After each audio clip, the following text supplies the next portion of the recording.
So maybe you've done a session with a client in hypnosis where you have thought to yourself, what do I say next? What is the next thing that I need to say? And the fact that you feel uncertain makes you feel stressed or makes you feel nervous. That's what I want to talk about in this video is what's to be done with that problem? What's to be done with the fact that as soon as the session starts, so-called the spotlight is on us, right? So it's very normal to feel that because we're the professional and we're the ones doing the work. At the same time, does your dentist feel nervous when you come in for a root canal? Does your doctor feel nervous when they are giving you a prescription? Really, the answer I think is no, because that's their daily practice and they're very confident of their method. So, what's different about the hypnosis? The answer is nothing should be any different. So, when we get into that place of nervousness or of feeling pressure to do something, I want you to really consider what it would take for that moment of uncertainty to be a suggestion to you, the hypnotist, that things are going well. The more you think that you need to do something, the more you think you need to interrupt or take charge, the more we distract from that moment of uncertainty. So, our natural disposition is I don't know what's happening right now. I don't know what the silence is about. I don't know what the client is feeling. So, I should do something. I should take some action. But what's happening there is as though the dentist is in the middle of their root canal being like, oh my God, what should I do next? And they like check their book or something. But that would never happen. That would be ridiculous. If that happened, you would be like, F this, I'm leaving, right? So in hypnosis, it's the same.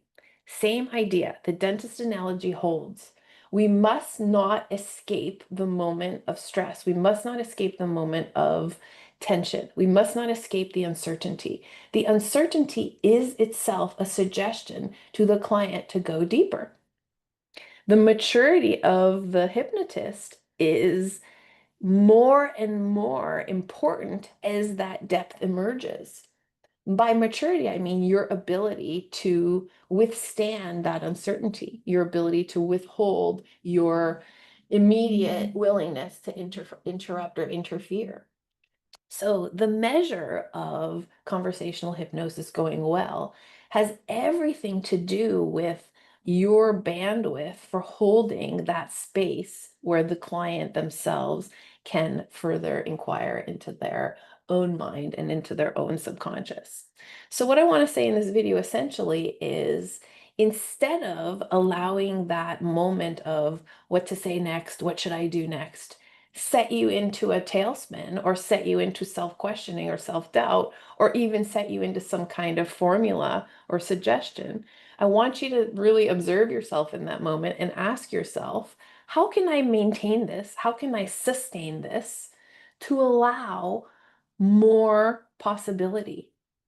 And let me say this, as you evolve in your hypnosis practice, you will find that your ability to maintain that bandwidth and maintain that possibility has everything to do with your own state of hypnosis and your own state of mind. So just as a dentist has to be, fit and not be, too overweight or whatever the thing is because they need to be in the action. They need to be part of the experience, right? So the quality of their health and the quality of their body really does matter, even though you would think, well, it's just dentistry. Hypnosis is the same.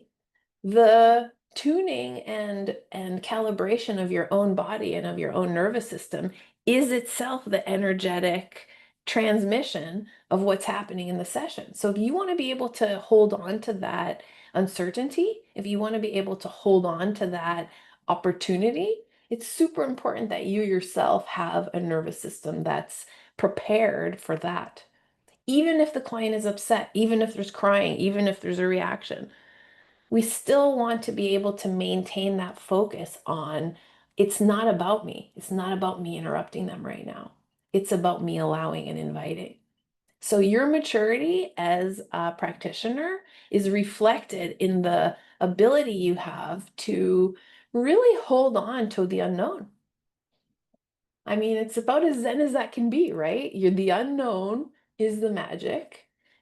Our ego is afraid of the unknown, so it retracts from that, and then we interrupt the client. So really high level quality hypnosis has everything to do with your ability to sustain interest in the unknown and not worry about what's happening there and not worry about what's going to unfold from there. Because I assure you that what will happen is the client will deepen their relationship with themselves and their subconscious mind unless you F it up for them, which 90% of people will do because they feel like, oh, I got to do something. I got to say something. I got to help this person. It's kind of counterintuitive, but I want you to get out of that mindset of helping. It's not really about you helping. It's about them helping themselves and you being there to allow that, which is a very important role. But the less interfering you get and the less aggressive you are about it, the faster and easier it'll unfold. So the sign of maturity in you as you evolve as a hypnotist has everything to do with your ability to sustain that curiosity and that unknown. If you have any questions, please ask me. I'm not a medical doctor or a mental health care practitioner. This is Mama Soul Doc, Maya Alapin in Montreal, Quebec. Thanks for watching.